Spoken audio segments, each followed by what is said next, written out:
नमस्ते। Public India के सारे दर्शकों का अभिवादन। आपसे एक आग्रह है और इसीलिए मैं व्यक्तिगत रूप से आपसे आग्रह कर रहा हूँ। 16-17 नवंबर 2024 को लखनऊ के मोती महल लॉन में अवध कॉन्क्लेव का आयोजन किया जा रहा है। आग्रह यह है कि अवध कॉन्क्लेव को सफलतापूर्वक आयोजन के लिए धन की आवश्यकता है। हम लोग पहले इसको करते रहे हैं, दूसरे नाम से करते रहे हैं, अवध कॉन्क्लेव, लोकमत सम्मान इत्यादि इत्यादि नाम से। लेकिन इस बार अलग अलग विषयों पर डिस्कशन होगा। देश के अपने अपने स्पेशलिस्ट आएंगे और इन सबके लिए मैं एक QR कोड आपको दे रहा हूं। इससे आप ब्रोशर डाउनलोड कर सकते हैं, देख सकते हैं क्या रूपरेखा है। लेकिन आपसे फिर से एक बार अपील है कि इस आयोजन को सफल बनाने के लिए थोड़ी आर्थिक मदद करें। बहुत बहुत धन्यवाद। अनिल जी, अब आपके पास आती हूँ कि जब 400 पार का नारा लगा था 2024 में, तो लोग ये सोच रहे थे कि भाई 400 पार का तो मोदी जी ने नारा लगा दिया है। लेकिन जब चुनावी नतीजे आए तो फिर हम लोगों ने देखा कि मोदी जी तो कुछ करिश्मा कर ही नहीं पाए। मोदी जी का पॉलिटिकल क्लाउड कितना होगा आपको लगता है कि वो बीजेपी को चौपट करेंगे, या वाकई में बीजेपी के जो भी थोड़े बहुत प्रोस्पेक्ट्स हैं उसको और भी निखारने की कोशिश करेंगे? देखिए, ये मोदी जी इस दोनों इलेक्शन का इस्तेमाल हरियाणा इलेक्शन जीतने के बाद ये साबित करने की कोशिश कर रहे हैं कि वो फैक्टर है अभी, और इसीलिए विजय रैली वगैरह आप देखें, जो पुराना स्टाइल था उनका, उसी स्टाइल में उन्होंने इसको चित्रित करने की कोशिश की। तो ये उनका ये अटेम्प्ट है कि रिगेन करें।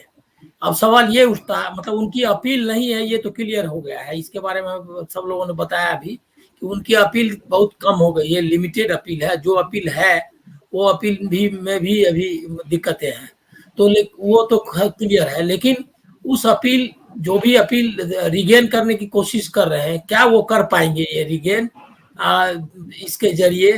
तो उसमें है, दोनों का कंटेस्ट अलग है, झारखंड और महाराष्ट्र का। झारखंड का क्या मामला है कि झारखंड में मुझको लग रहा है बादल जी वहां है फील्ड में, लेकिन मेरी राय में अंत में जो पोलराइजेशन होगा ट्राइबल वोट्स का, वो पोलराइजेशन हेमंत सोरेन के पक्ष में ही होना है, क्योंकि वो नहीं कर पाएंगे उसको डिवाइड बहुत हद तक। लेकिन वहाँ हिंदुत्व का जो ये है प्रेजेंस है, क्रिश्चियंस के, एंटी क्रिश्चियंस के खिलाफ। दूसरा है क्या कि एक एंटी ट्राइबल जो है बहुत बड़ा, ये जो बिहारी और ये सब जो यूपी का माइग्रेंट है वहाँ, वो सब जो वो एक डिवाइड है। शिबू सोरेन और JMM जो है वो ट्राइबल आइडेंटिटी को प्रमोट करने वाली पार्टी के रूप में स्ट्रॉन्ग मानी जाती है और रही है। तो वो उनके बैक ऑन माइंड रहता है उनके दिमाग में कि वो उसमें बीजेपी का बहुत प्रेजेंस है। बीजेपी ने थोड़ा ट्राइबल बेल्ट में हिंदुआइज भी किया है लोगों को। कांवड़ लेकर के लोग देवघर जा रहे हैं, उसमें ट्राइबल्स भी है। तो वो जो प्रचार है हिंदुत्व का प्रचार, उसके वेब पर वो कोशिश करेंगे, उसी को बढ़ाएंगे। ये अमित शाह जो लगातार ये जो आपकी जमीन ले लेंगे और वो मतलब लव जिहाद टाइप की बातें बता रहे हैं कि यहाँ पर बलात्कार हो रहा है, और वो इसके लिए मुसलमान दोषी है जो, और वो रोहिंग्या आके बस जाएगा और मुसलमान सब आपकी जमीन, इस टाइप का एक माहौल बना रहे हैं। वो असल में अपील कर रहे हैं, उससे ट्राइबल पर बहुत ज्यादा असर होगा। उनके बीच में उनका है बहुत प्रेजेंस है, बहुत उनका संगठन काम करता है, लेकिन उसको मोबिलाइज कर पाएंगे हेमंत सोरेन के खिलाफ, इसमें थोड़ा डाउट है। क्योंकि वो इस बार ये फीलिंग बनी है लोगों की ट्राइबल्स के बीच में कि ये शख्स जो है हेमंत सोरेन हमारा लीडर है, उसको ये लोग कोशिश किया है करने का। तो JMM ने जबरदस्त रिवाइवल, मतलब उनको जो इस तरह से किया है, तो उसमें मोदी फैक्टर नहीं है। मोदी उस फैक्टर को, जो वहाँ हिंदुत्व का फैक्टर है, उसको भुना अपील करेंगे, और उससे ये इंप्रेशन जाएगा कि मोदी इफेक्टिव है। तो वहाँ फाइट बहुत ये है, मतलब समझिए कि कांटे की टक्कर है झारखंड में इतना आसान नहीं है गेम, क्योंकि वो जो हिंदुत्व वाला फोर्सेस है, वहाँ रांची वगैरह में दंगे होते रहे लगातार, बहुत पोलराइज्ड बनाया समाज। और उसमें जो फैक्टर्स प्रॉब्लम में बीजेपी को डालेगा वो ये है कि जो माइग्रेंट्स के बीच में जो डिवाइड है कास्ट का, जैसे कि अपर कास्ट और OBC का, तो वो डिवाइड है। वहां भी जो ठाकुर लोग हैं या बाकी जो ये ट्राइब मतलब कोल बेल्ट वगैरह में जो पॉलिटिक्स है उसमें उनका डोमिनेंस रहा है। और वहाँ लेकिन डिवाइड है, वहाँ पर जैसे आरजेडी से या जो बाकी जो ये क्या कहते हैं सीपीआईएमएल है, ये लोग का भी असर है, मतलब इवन ट्राइबल्स में और बाकी में। तो इसीलिए वहाँ गेम इतना आसान नहीं है।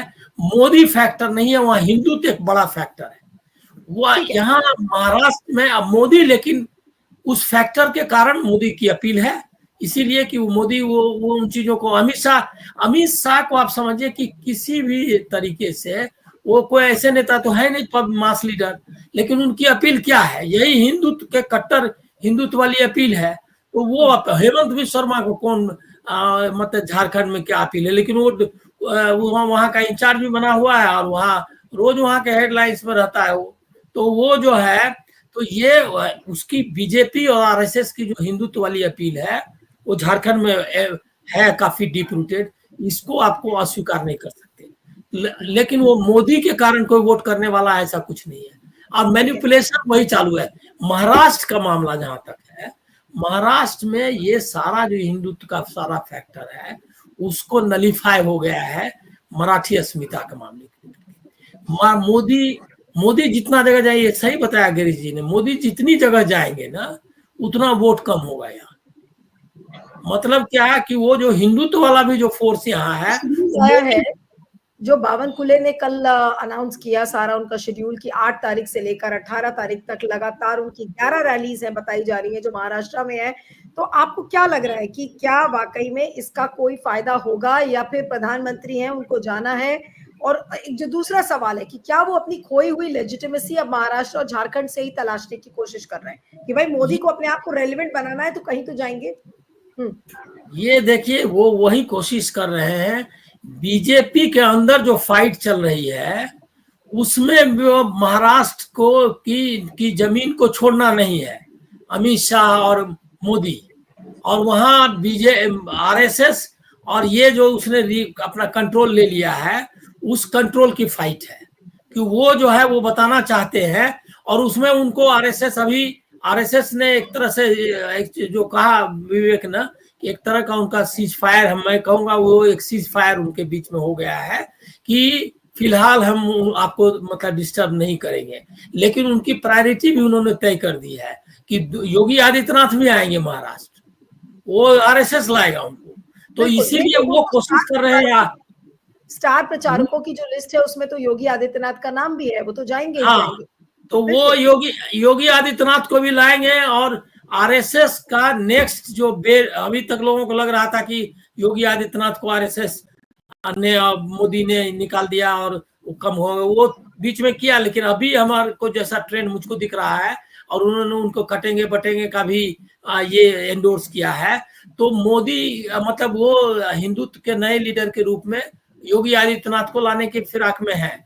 तो यहाँ ये फाइट है कि दोनों में कौन इफेक्टिव होगा, लेकिन मोदी जमीन नहीं छोड़ना चाहते हैं और इसके लिए ये महाराष्ट्र में करेंगे। लेकिन मेरा मानना है, और आपने सही कहा कि चौपट कर देंगे अगर वो ज्यादा रैली करेंगे महाराष्ट्र में, तो यहाँ उसका प्रोस्पेक्ट और ज्यादा खराब होगा। झारखंड में ये स्थिति नहीं है। ओके, नमस्ते। पब्लिक इंडिया के सारे दर्शकों का अभिवादन। आपसे एक आग्रह है और इसीलिए मैं व्यक्तिगत रूप से आपसे आग्रह कर रहा हूं। 16-17 नवंबर 2024 को लखनऊ के मोती महल लॉन में अवध कॉन्क्लेव का आयोजन किया जा रहा है। आग्रह यह है कि अवध कॉन्क्लेव को सफलतापूर्वक आयोजन के लिए धन की आवश्यकता है। हम लोग पहले इसको करते रहे हैं, दूसरे नाम से करते रहे हैं, अवध कॉन्क्लेव, लोकमत सम्मान इत्यादि इत्यादि नाम से। लेकिन इस बार अलग अलग विषयों पे डिस्कशन होगा, देश के अपने अपने स्पेशलिस्ट आएंगे और इन सबके लिए मैं एक QR कोड आपको दे रहा हूँ। इससे आप ब्रोशर डाउनलोड कर सकते हैं, देख सकते हैं क्या रूपरेखा है। लेकिन आपसे फिर से एक बार अपील है कि इस आयोजन को सफल बनाने के लिए थोड़ी आर्थिक मदद करें। बहुत बहुत धन्यवाद।